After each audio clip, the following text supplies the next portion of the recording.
जय हिंद दोस्तों, मैं Anil sir from SSB campus. आज आप लोग के लिए मैं ब्लड रिलेशन का कुछ क्वेश्चन प्रैक्टिस कराने जा रहे हैं। देखेंगे टोटली न्यू टेक्निक होगा।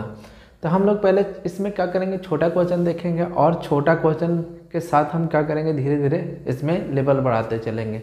तो देखिए क्या बोल रहा है यहाँ पे, क्या बोल रहा है, एक्स वाई का पिता है परंतु वाई एक्स का बेटा नहीं है। मतलब कहने का मतलब क्या है, एक्स वाई का पिता है लेकिन वाई इसका बेटा नहीं है, तो वाई इसका क्या होगा, बेटी होगी। अब बोला है तो वाई एक्स का क्या लगता है, तो वाई एक्स का क्या लगता है, तो यहाँ तो कंफर्म हो गया था कि वाई एक्स की क्या लगती है, बेटी लगती है। ठीक है, वाई एक्स की क्या लगती है, बेटी लगती है। जब बेटा नहीं है तो क्या है, बेटी ही होगी। तो आपका आंसर नंबर क्या होगा, बी नंबर होगा। तो आप पढ़ते समय आप चीज़ों के रिलेट कीजिए और आसानी से रिलेशन निकालते चलिए, जोड़ते चलिए, उससे क्या होगा, आसानी से पकड़ में आ जाएगा। तो आप देख लेते हैं यहाँ पे, ठीक है। अब यहाँ पे एक्स वाई, तो एक्स का संबंध वाई के साथ क्या है, पिता क्या। तो एक्स का संबंध पूछ रहा है तो हम क्या बताएंगे, एक्स का संबंध। लेकिन वाई का पूछा है तो वाई का संबंध एक्स के साथ क्या है, तो बेटी का। तो आपका जस्ट इस तरह से समझना है, जैसे आपका संबंध मेरे साथ क्या है, ठीक है, स्टूडेंट का, और मेरा संबंध आपके साथ क्या है, टीचर का। तो जिसका संबंध पूछता है हम लोग उसको संबंध को बताते हैं। तो चलिए हम लोग कुछ और क्वेश्चन प्रैक्टिस करते हैं जिससे आपको अंडरस्टैंडिंग बन पाए। देखते हैं, देखिए क्या बोल रहा है, एन एम की माँ है, एन एम की माँ है और ठीक है एम ओ की बहन है। मतलब ये क्या है, वो भी क्या होगी, इसकी बेटी होगी। ठीक है, अब यहाँ से देखते हैं, तथा पी एम की पति है, पी जो है एम का पति है। इसके मतलब आप क्या समझ पा रहे हैं, जब ये एम एन की क्या है, बेटी है और ये इसका पति है, तो पी क्या होगा, पी एन का क्या लगेगा, दामाद लगेगा ना, पी का लगेगा। कहने का मतलब एन की बेटी का ये पति है तो पी क्या लगेगा, दामाद लगेगा ना। तो यही पूछा है आपका, पी एन का क्या लगता है, पी एन का क्या लगता है, तो पी एन का क्या लगेगा, दामाद लगेगा। तो आप आसानी से कर सकते हैं। तो देखिए कितना आसानी से आप रिलेशनों को निकाल सकते हैं। पढ़ते समय आप इसको समझ सकते हैं कि ब्लड रिलेशन क्या होता है। एक बार रिलेट करते चलिए। देखिए रिलेट करने का एक बार और मैं तरीका बताता हूँ। क्या बोला, एन एम की माँ है, ठीक है, यहाँ एक रिलेशन पता चल गया। दूसरा में स्टेटमेंट में क्या बोला है, जो एम है ओ की बहन है। इसके मतलब ओ भी क्या है, ओ भी क्या है, इसकी बेटी है ना, क्या है, ओ भी क्या है, एन की बेटी है। अब तथा बोल रहा है पी एम का पति है।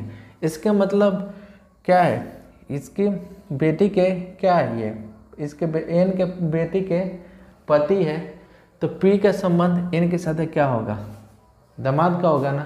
अगर यही पूछ देता एन के संबंध पी के साथ क्या होगा, तो क्या होता, सास का होता है। क्या होता, सास का होता है। ठीक है, तो अब आसानी से ऐसे क्वेश्चन को रिलेट करके पकड़ सकते हैं। प्लस माइनस के झंझट की कोई ज़रूरत नहीं है, आसानी से पकड़ में आ जाएगा। तो चलिए मैं और क्वेश्चन प्रैक्टिस कराता हूँ जिससे आपको अंडरस्टैंडिंग बना रहे कि कैसे चीज़ों के रिलेशन को सेकेंडों में पढ़ते समय दिमाग में कैलकुलेट कर लेना है। देखते, देखिए क्या बोल रखा है, ये बी ए का पिता है तथा बी सी के पति का बेटा है। तो सी ए का क्या लगता है, दादी, माँ, चाची, नानी। तो यहाँ से संबंध हमें निकालने की कोशिश करेंगे। क्या बोल रहा है, बी ए का पिता है, ठीक है, बी ए का पिता है, मतलब ए क्या होगा, बी का बेटा होगा। अब यहाँ से हम लोग देख लेंगे, बी जो है सी के पति का बेटा है, इसके मतलब बी की माँ कौन होगी, बी की माँ सी होगी ना। तो बी की माँ सी और बी का बेटा ए। तो ये बताइए यहाँ पे सी ए का क्या लगेगी, दादी लगेगी ना।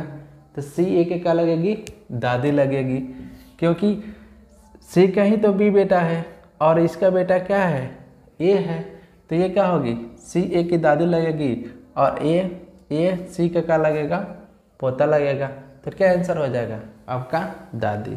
तो आप आसानी से ऐसे सोच सकते हैं। तो पढ़ते समय आप रिलेशन निकाल रहे हैं ना, तो रिलेट करना है, संबंध फाइंड आउट करना है, और आसानी से आप आंसर तक पहुंच जाएंगे। तो चलिए हम एक और क्वेश्चन देखते हैं ब्लड रिलेशन का। थोड़ा सा मैंने इसको लेवल बढ़ाया है क्योंकि सिखाने का भी यही तरीका होता है स्टूडेंट का कि थोड़ा थोड़ा उनको क्वेश्चन का लेवल बढ़ाते चलो, ठीक है। जैसे जैसे अंडरस्टैंडिंग उनका बढ़ते जाएगा वैसे वैसे क्वेश्चन को समझते जाएंगे।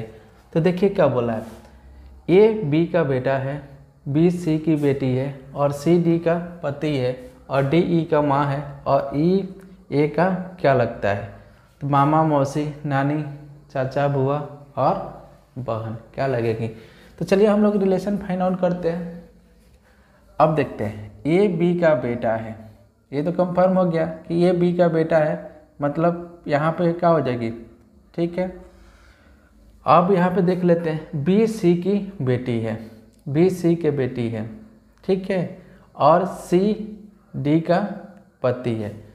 तो कहने का मतलब क्या है, सी डी का पति है तो यहाँ पे क्या हो जाएगा, ठीक है। सी क्या होगा, सी तो जेंडर क्लियर हो गया ना, सी का तो जेंडर क्लियर हो गया कि सी क्या लगेगी, सी क्या लगेगा, बी का पिता लगेगा।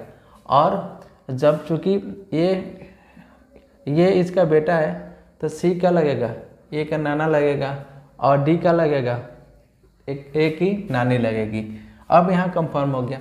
अब क्या बोल रहा है कि डी ई की माँ है, डी ई की माँ है, मतलब ई एक और भी उसके, ठीक है, मैंने इसका एक और भी क्या है, भाई भी हो सकता है या बहन भी हो सकती है, ये क्लियर नहीं किया है। बहन भी हो सकता है, हो सकती है, या भाई भी हो सकता है, किसके, बी के, बी के। अब बोल रहा है कि ई के संबंध, ई का संबंध एक, ई ए का क्या लगता है। तो अब बताइए, अब बी का क्या लग सकता है, भाई भी हो सकता है, बहन भी हो सकता है। तो अब बताइए, ये इसका बी का बेटा है तो ये क्या होंगी, अगर बहन होगी तो क्या होगी, मौसी, अगर भाई होंगे तो मामा होंगे। तो आसानी से आप रिलेशन को ऐसे फाइंड आउट कर सकते हैं। तो चीज़ों को पढ़ते समय रिलेट कीजिए, कोई ज़्यादा कन्फ्यूज़न नहीं होगा, आसानी से कर सकते हैं। तो चलिए हम लोग कुछ और क्वेश्चन देखते हैं। देखिए क्या बोल रहा है, ए और बी भाई भाई तथा सी और डी परस्पर बने हैं। यदि ए का लड़का डी का भाई है तो बी सी का क्या लगता है, पिता भाई दादा दादी, ठीक है, चाचा क्या लगता है। तो देखते हैं हम लोग संबंध यहाँ पे फाइंड आउट करते हैं जस्ट। तो हम लोग देख लेंगे ए और बी क्या है, ब्रदर है, मैंने भाई भाई, ठीक है, और सी और डी क्या है, सिस्टर, मैंने बहनें हैं। अब क्वेश्चन ये बोला है ना, अब क्वेश्चन क्या बोला है कि ए का लड़का, मतलब एक लड़का, ठीक है, एक लड़का डी का क्या है, भाई है, एक लड़का डी का भाई है। इसके मतलब क्या हुआ, ए का लड़का डी का भाई है तो ये क्या होगा, इसका भी पिता होगा और डी का भी पिता होगा। और ये क्या हो गया, जब ए का ये भाई है तो बी क्या होगा, इन सब का चाचा होगा ना, बी क्या होगा, इन सब का चाचा होगा, ठीक है, क्योंकि पिता का भाई चाचा ही होता है, पिता का भाई क्या होता है, चाचा ही होता है। तो अब क्या बोला है, बी सी का क्या लगता है, तो चाचा ही लगेगा ना, तो बी सी का क्या लगेगा, चाचा ही लगेगा। तो देखिए कितना आसानी से हम संबंध को पकड़ रहे हैं। और संबंध को जानने के लिए सबसे पहले अपने आप को देखिए, अपने चाचा को समझिए, आपके चाचा के रिलेशन बेटा क्या लगेंगे अपने, ठीक है, मम्मी का भाई क्या लगेंगे, आपका मामा लगेंगे, नानी, ठीक है। इस टाइप का रिलेशन को जैसे ही आप समझ लीजिएगा तो आपको ये सारे चीज़ में दिक्कत नहीं होगा, ठीक है। अक्सर ये सब चीज़ें में ब्लड रिलेशन में लड़कियाँ ज़्यादा निपुण होती है और अच्छे से जवाब दे पाती है। तो चलिए मैं यहीं पे वीडियो समाप्त कर रहा हूँ। अगर आप लोगों को वीडियो अच्छा लग रहा है, आप चाहते हैं कि मैं इस पे और मतलब ब्लड रिलेशन का वीडियो आप लोग के लिए लाएं, तो आप कमेंट में मुझे डिमांड कीजिएगा कि सर और वीडियो इस पर बना कर लाइए, अगर अच्छा लगता है। चलिए, जय हिंद।